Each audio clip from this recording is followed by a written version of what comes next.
Hello and welcome to Learn Data. It's great to have you on this channel. I'm Nilesh, and in this video, we are going to talking about the intuition about decision trees.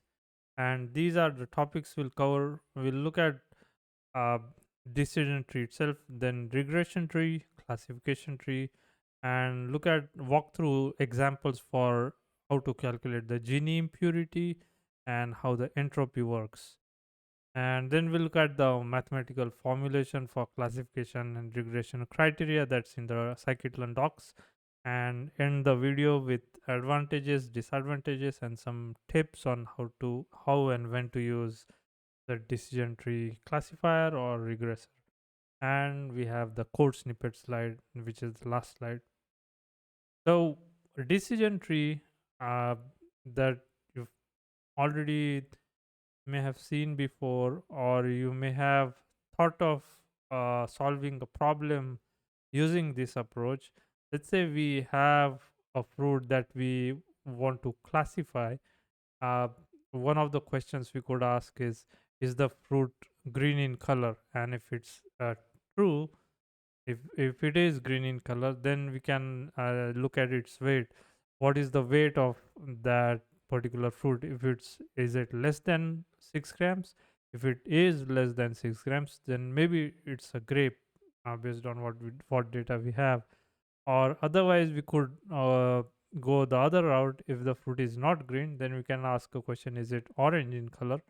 And if it is orange in color, we can again check the weights.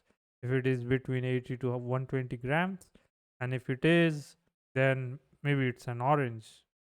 Or if it goes the other way around, where the weight is more than 5 kgs, then it could be a pumpkin, and so on. So that's the general approach in which the CART algorithm that's used in scikit-learn is the classification and regression tree.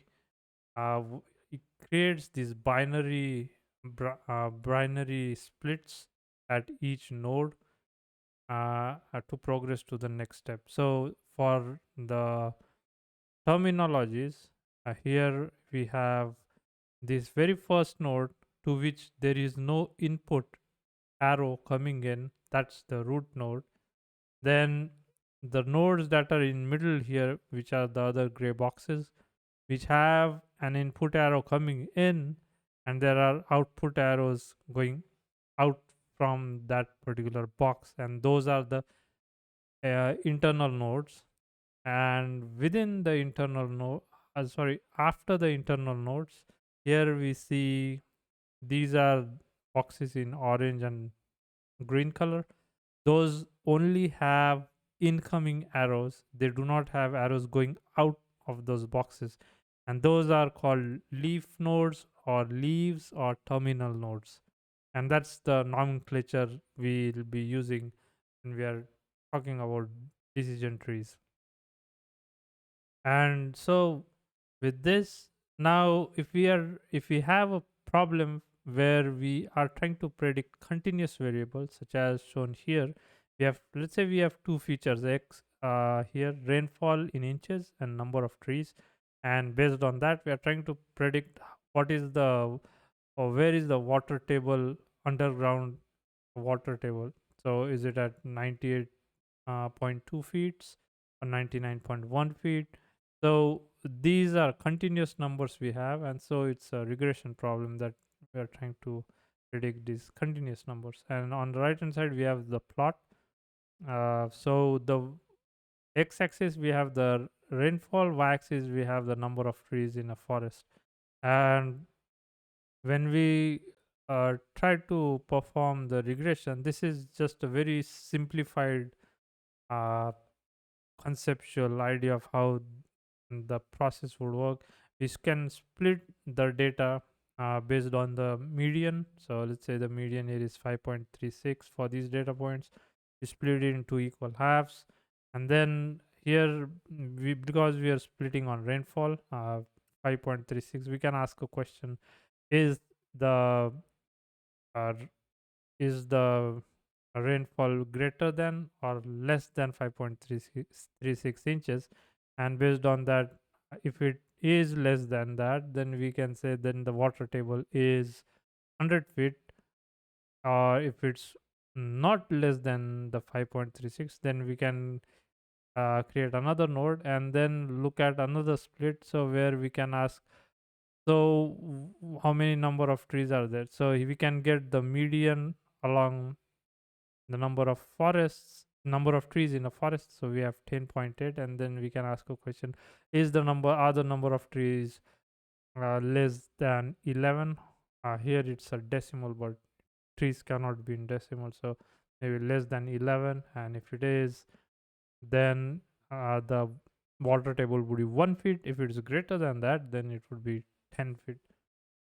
Now before we move on, there's one mm, detail I want to mention is here, in this entire video, if the condition is true, I'm going on the left hand side, and if the condition is false, I'm going on the right hand side. In You may also come across exactly opposite of this when you read in literature.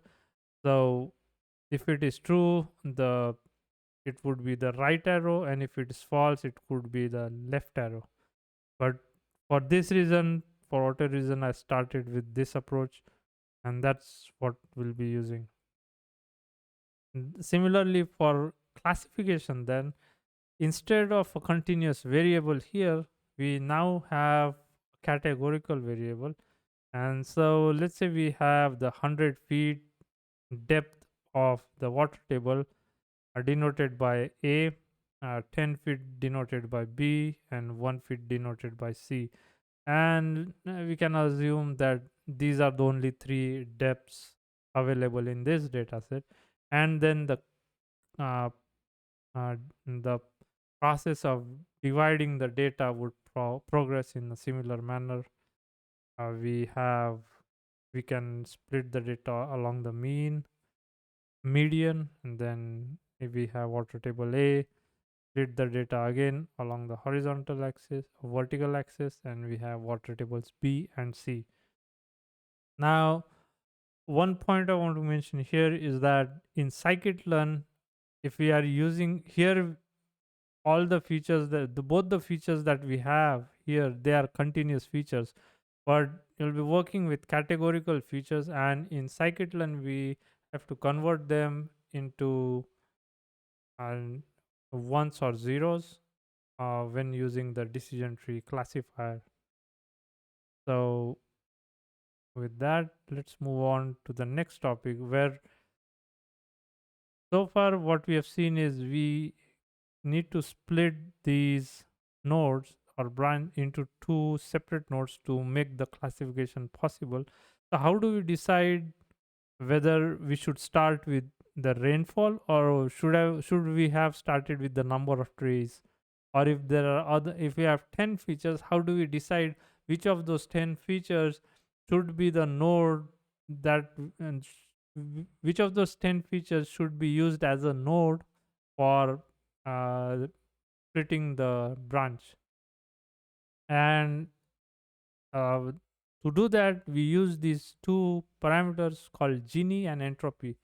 So these are quantifiable, and we can quantify based on the impurity. So the word impurity in here means that at any given node, if we, so let's say if we are in this particular node, if we have 10 total data points, 5 data points or 6 data points belong to class B and 4 data points belong to class C, then that's a impure node because we have mix of two classes in the same node, in the data at the same node.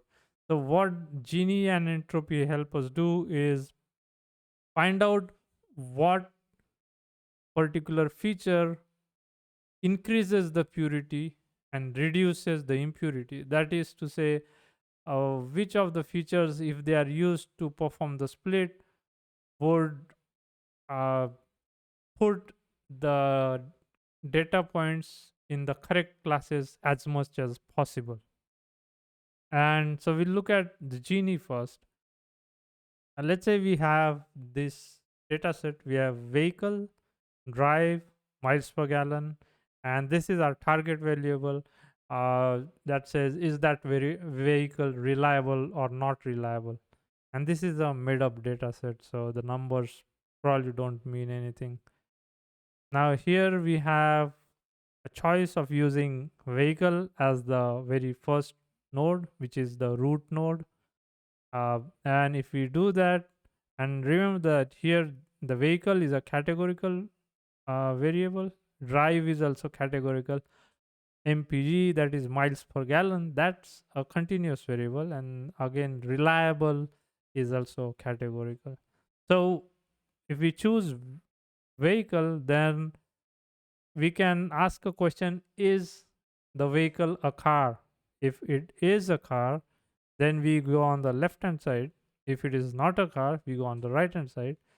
And in this case, if it is a car, then these would be the rows that are highlighted in yellow, where we have two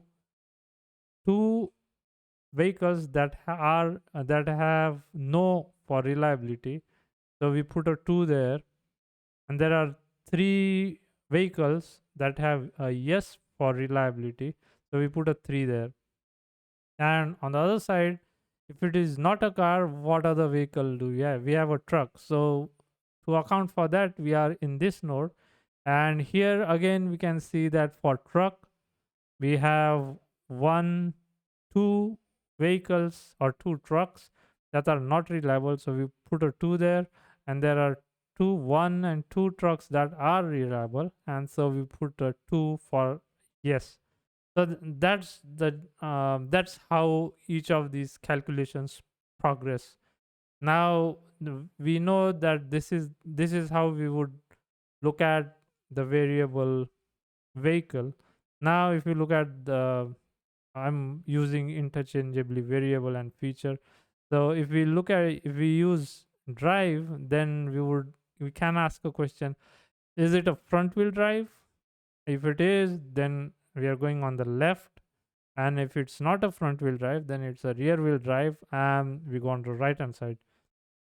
So if the vehicle is a front wheel drive vehicle, how many of those are yeses for reliable? So we have 1, 2, 3 are yes, and then 1, 2, 3 are no. So 3 and 3. And again, on the other side, for if it's a rear wheel drive, so these 3, we have 1, 2 which are yes for reliability, and then just 1 for no.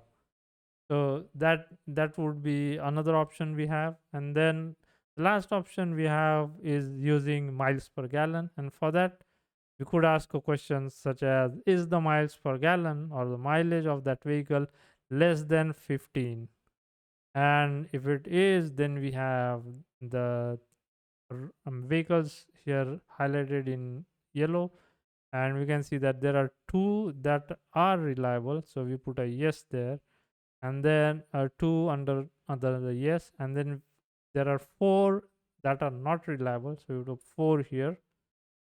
And if we have vehicles that have mileage greater than 15, then we have 3 such vehicles.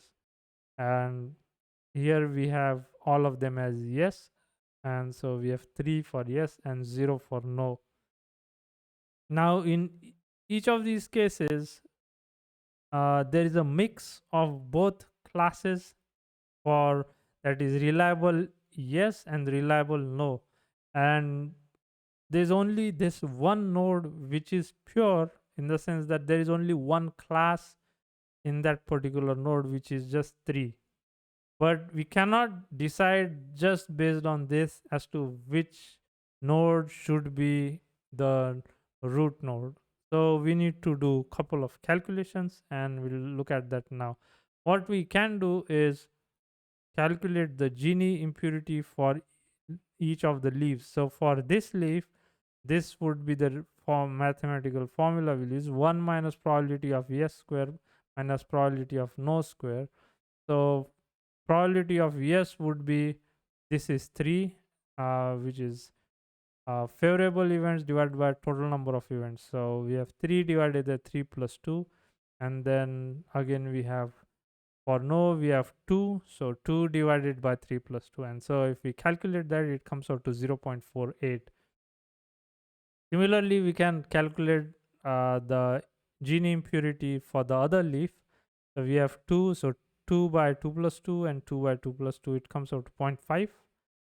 Now this is the Gini impurity of individual leaf.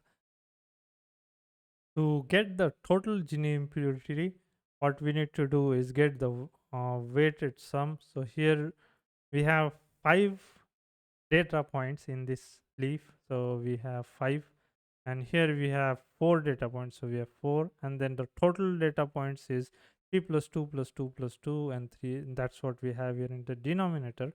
And the Gini that we calculated, we multiply it here, 0.5 multiplied here, and thus we get a total Gini impurity of 0.49. And so that's the value we put for the vehicle feature. Similarly, for the next feature, drive, we can calculate the total Gini impurity that comes out to 0.48. So we add that there, and the method would be similar. However, now for the continuous variable MPG, the method to calculate the Gini impurity is slightly different. What we need to do is, from this table, I'm going to pull these 2 columns out and sort the column of MPG as shown here.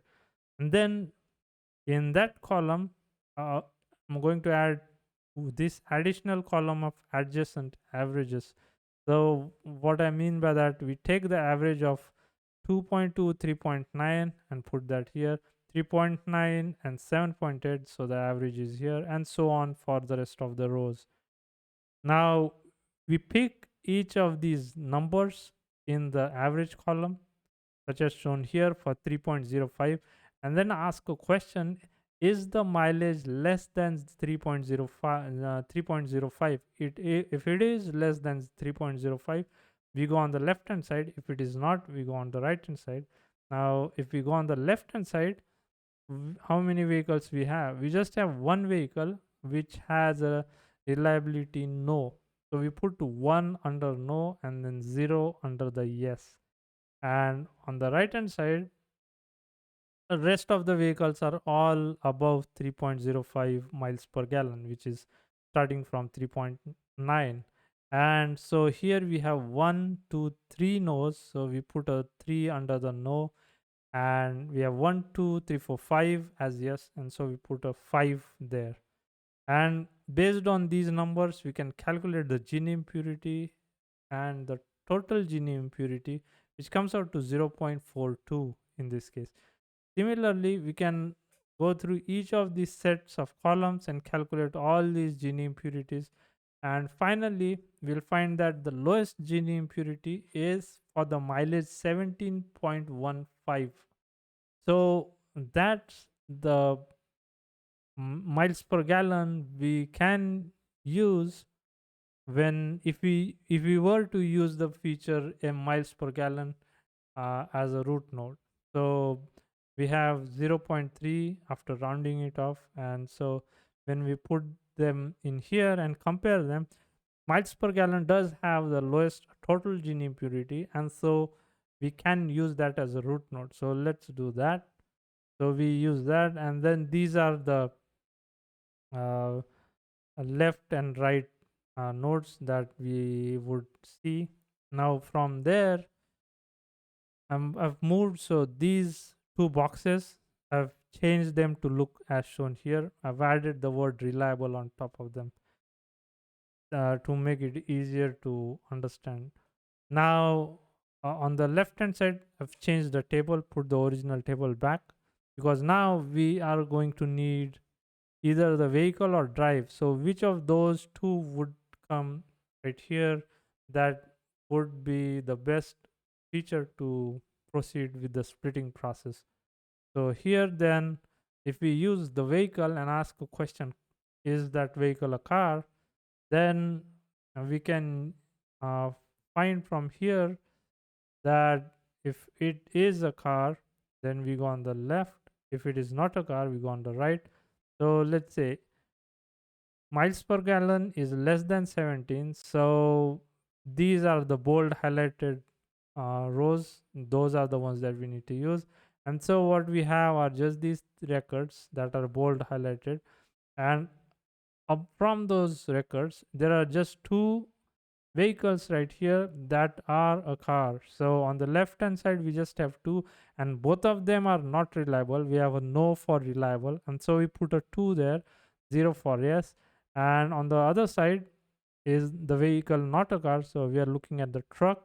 And for truck, we have two yeses and two no's, so we put a 2 here, and we can calculate the total Gini impurity as before, and comes out to 0.33.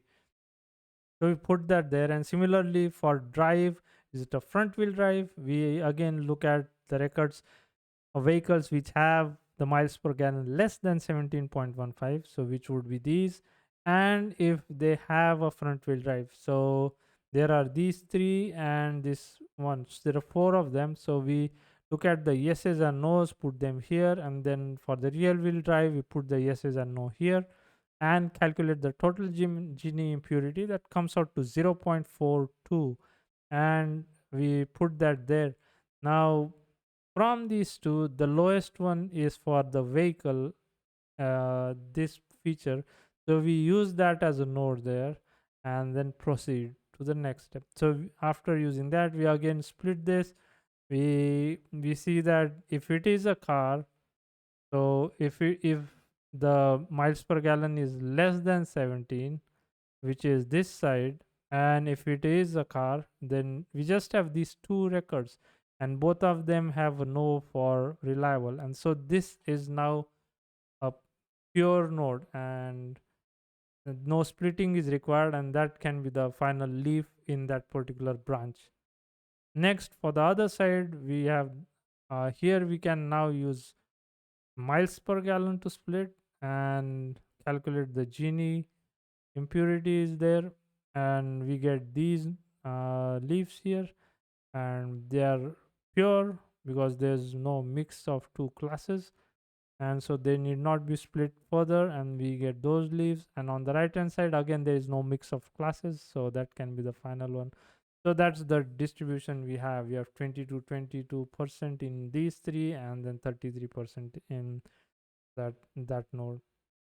Now just wanted to compare how this manual calculation looks if we were as compared to what we would run from code.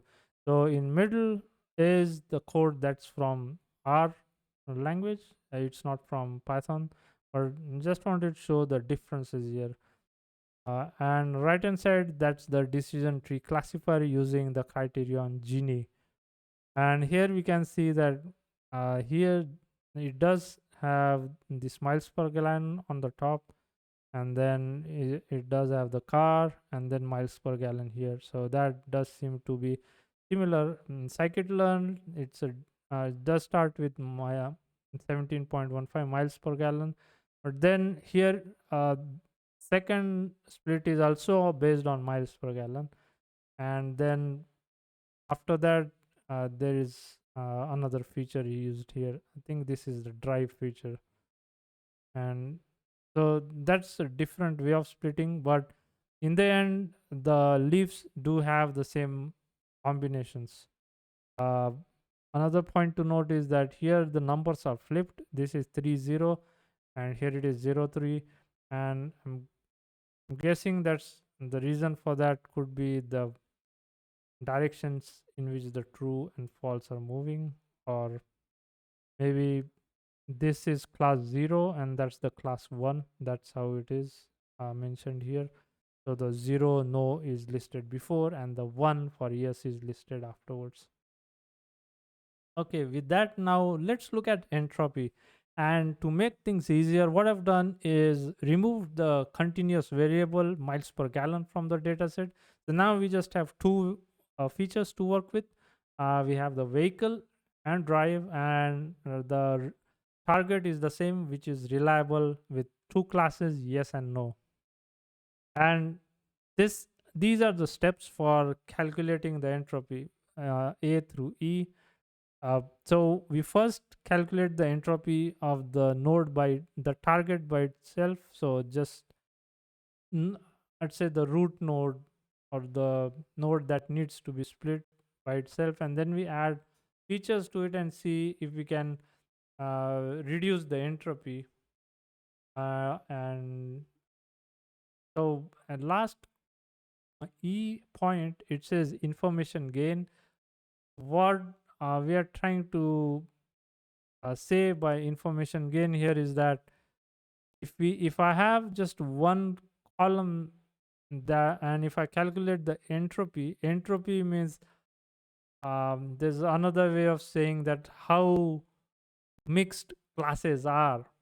So if I have 10 data points, 6 of which belong to class A, 4 of which belong to class B, then the entropy would be much higher.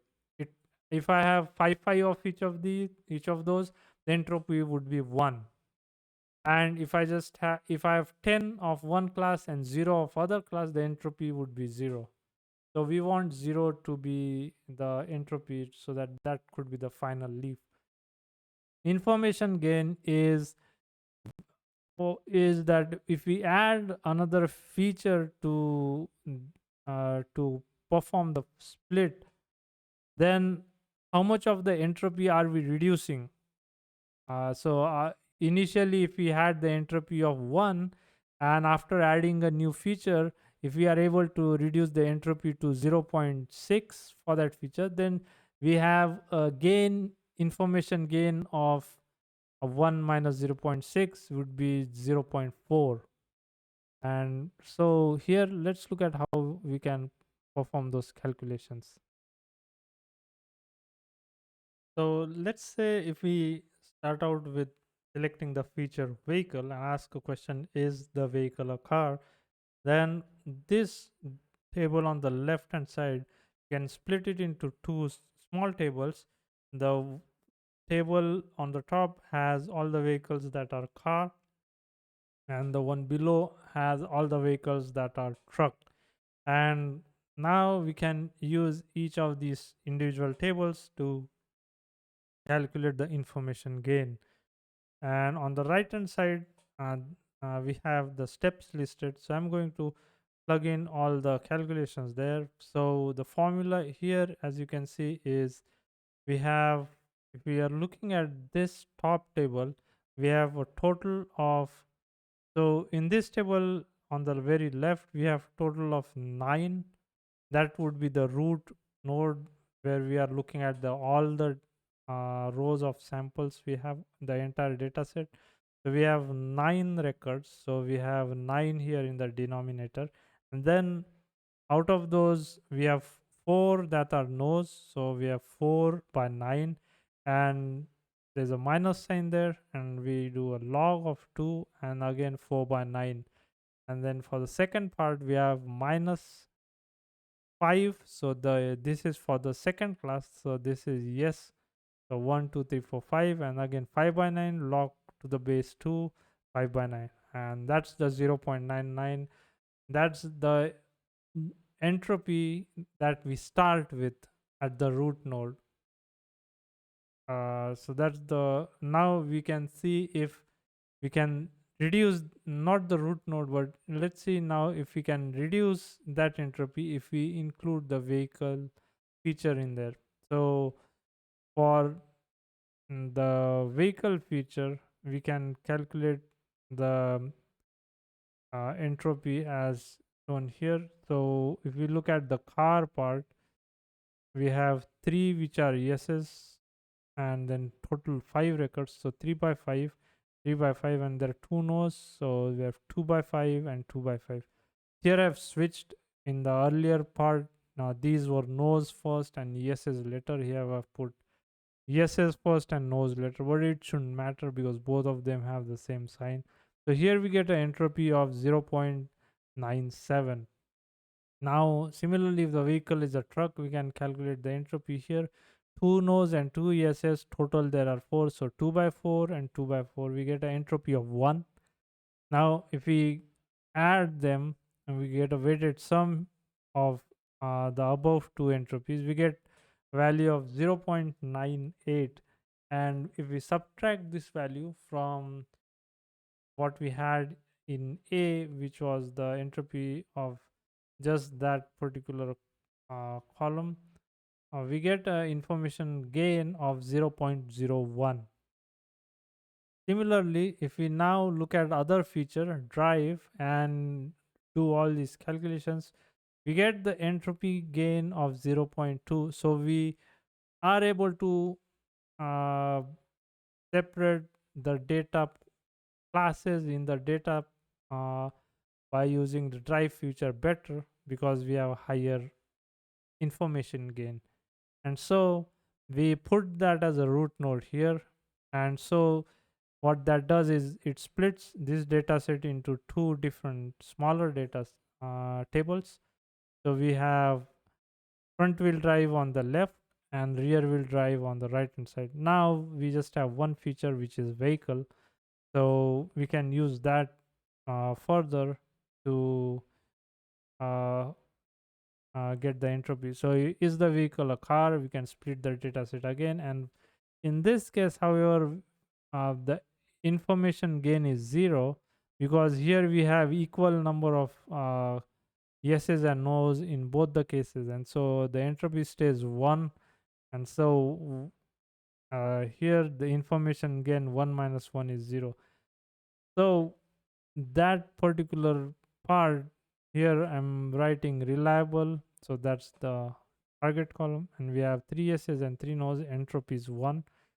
And on the right hand side we have this table. So for that table again, if we calculate entropy, it comes out to 0.25, and so we add that there. And information gain is 0. So information gain is 0.25, and here uh, this particular entropy here initially was 0.92, and we are adding that entropy here.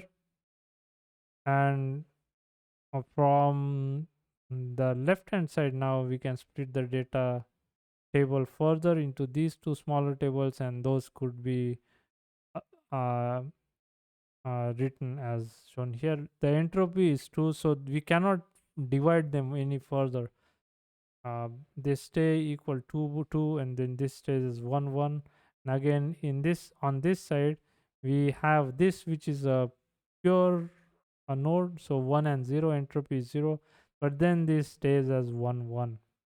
So this was not a particularly good example to uh, get a complete tree where all the leaves are very well separated, uh, but it at least explains how the process of entropy works. And then this is the final comparison with the output from scikit-learn, and here we can see that the initial we have these numbers are switched, so 5 4, here it is 4 5. We have 9 total, entropy is 0.99. Then on the left hand side we have entropy 1 and entropy 0.92. Here we have 0.918, so 0.92, and we have the 1 2 there, so 2 1. And then here we have 3 3, which is this one, and then that is divided further. Here we have entropy of 1, and we have entropy of 1 2 2 1 1, that's there. And then here we have 1 1 and 0 1, so that's what we have, 1 1 and 1 0 switched around for the yes nos. And with the decision tree classifier, in this case the criterion used was entropy. In the previous and Gini calculations, we had this set to Gini, which I think also is the default when we use this classifier. Now, putting all that in mathematical notation, this is directly from the scikit-learn docs. QM, that's the data, and where and NM is the number of samples at node M, and we can split QM into left and right as this is qm left and we have right based on these um, method. And then after they are split, we can calculate the mm, impurity or the Gini index or um, um, uh, Gini index, or that is based on the value of H. So H can be the impurity, loss function, Gini entropy, or misclassification. And we are trying to minimize, we're trying to find the parameter theta that minimizes the impurity in this equation. And so once that is done, so this is an typo there, that misclassification should not be there. We have the qm left, qm right, where the theta has a asterisk in there. And then we check for this condition where the number of samples at mode m is less than the minimum samples, or if the number of samples in the mode is just one, so that's the final leaf in that particular branch, and you cannot divide it further. uh, if the conditions are not satisfied, you go back up and then run through this loop. Now let's look at classification criteria. So the proportion of class K observations in node M is given by this relation here, which is 1 divided by nm, and then summation of I of y equal to k classes. So here nm is the number of samples at node m, and qm is the data at node m. And that proportion can then be used in either Gini, entropy, and misclassification to calculate the values for h of qm as shown here. And for regression criteria, there are three options. One is mean squared error, mean absolute error, and half Poisson deviance. So the mean squared error can be calculated by this relation here, y minus y mean, and divided by total number. And then for mean absolute error, we are getting the absolute difference between the median and each of those values, dividing it by total number. And here we have the Poisson deviance, which has the log term used. And next we come at the final topic in decision trees, which is pruning. So why is pruning important? And the reason is because the decision trees have a tendency to overfit the data, and if the model overfits, then it's difficult to generalize such a model to an unseen data set. And so pruning is a method that tries to minimize the overfitting from a decision tree. So how does it work? Let's say we have a data set as shown here on the left hand side, with orange dots as one class, green squares as the second class. Now if we are trying to classify this, the very first root node will have all these data points. Let's say the root node is T1. Here on the right hand side, we'll be creating a tree as we walk through this. So that's our root node T1, which has 4 plus 5, 9 data points. Now we split that node into T2 and T3. So we have these splits here. Then we split the node T2 again. And when we split the node T2, we have T4 and T5 as seen here. We have T4 and T5. And then we perform another split, and now we split the T5 into T6 and T7 as shown here. Notice that they are from the same class, but there is still a split there. And on the right hand side, then this again is split into T8 and T9, and this could go further. I mean, this could go, T8 could be divided further into T10 and T11. So we'll stop here. And now the point to notice is that these data points, 3 data points, they belong to the same class, yet they are partitioned here.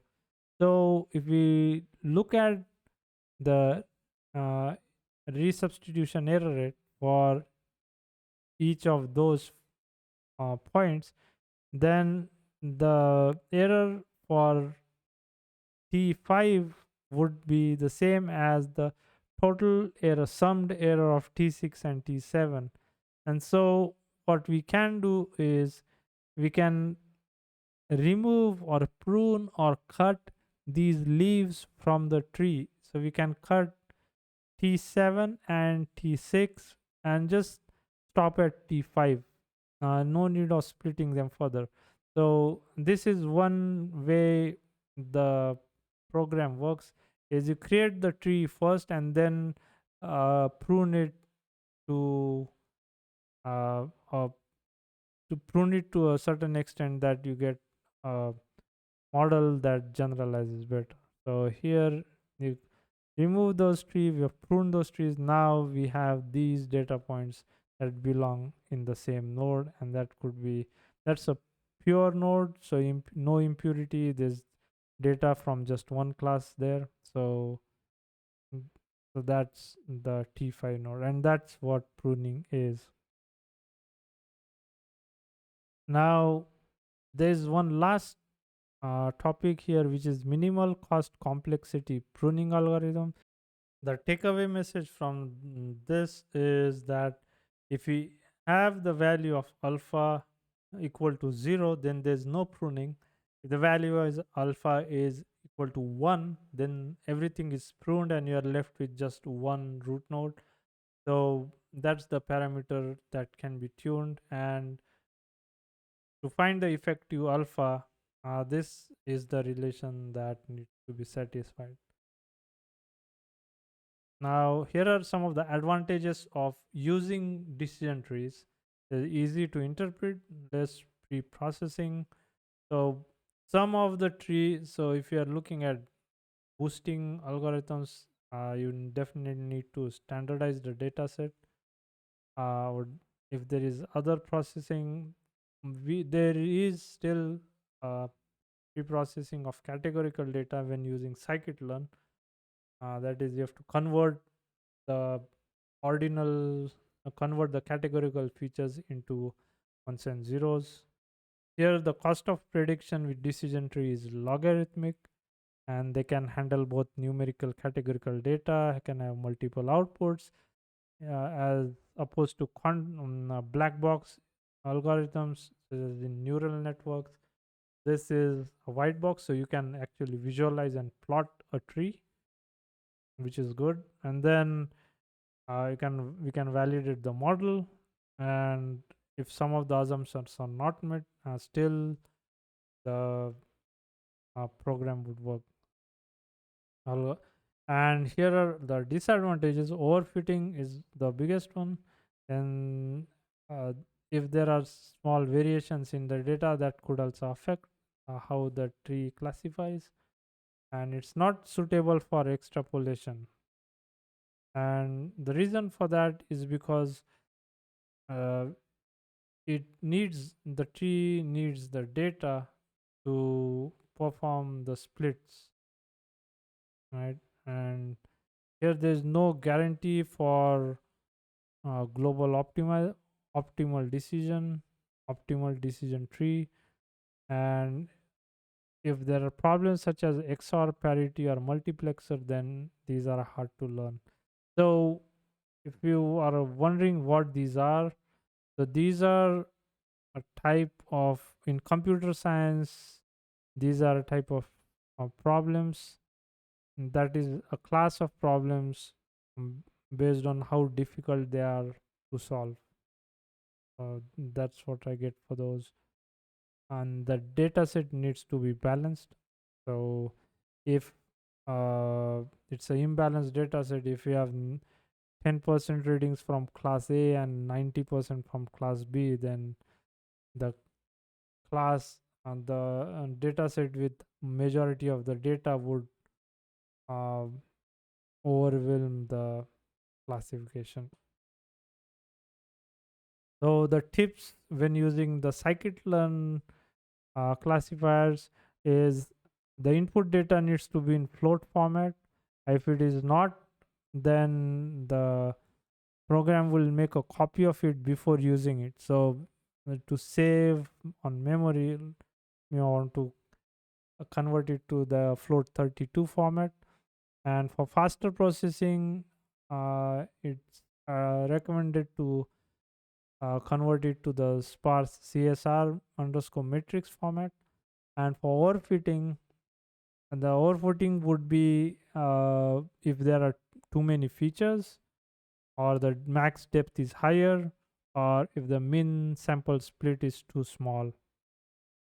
And if there are too many features, then you may want to consider reducing the features by using any of the dimensionality reduction techniques.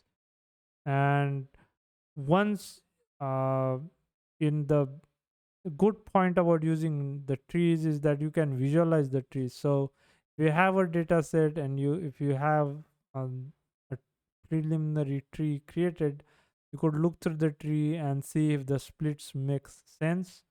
And so you could use max depth on the max depth of 3 and just look at the first few nodes and top few nodes and see if it is going in the correct order that you're looking for. Because in some cases, for example, depending if your data is categorical and ordered, so if you have ranks 1 to 3 in the feature, then the decision tree would treat them as numbers. So you want to check if those splits are working as you intend them to be, or else you may want to convert them to the ones and zeros. And finally, you want the data set needs to be balanced. So you could try upsampling data or downsampling the data to get both the classes to equal number of rows in the data set. And finally, for code snippet, there's a new library we have from scikit-learn. You need to import the tree library, and these are the train array. We have test, and the approach is the same standard scikit-learn. We can fit to the train using as shown here. So we have tree dot decision tree classifier, fit to the train set and predict on the test set. So that was it for this video. I know that this has been a very long video. I just wanted to cover these important key topics in decision trees in this video. So in the next video, we can then look at its implementation in Python. If you have any comments or suggestions, please let me know in the comment section below. I hope to see you all in the next video. Please like, share, and subscribe. Thank you.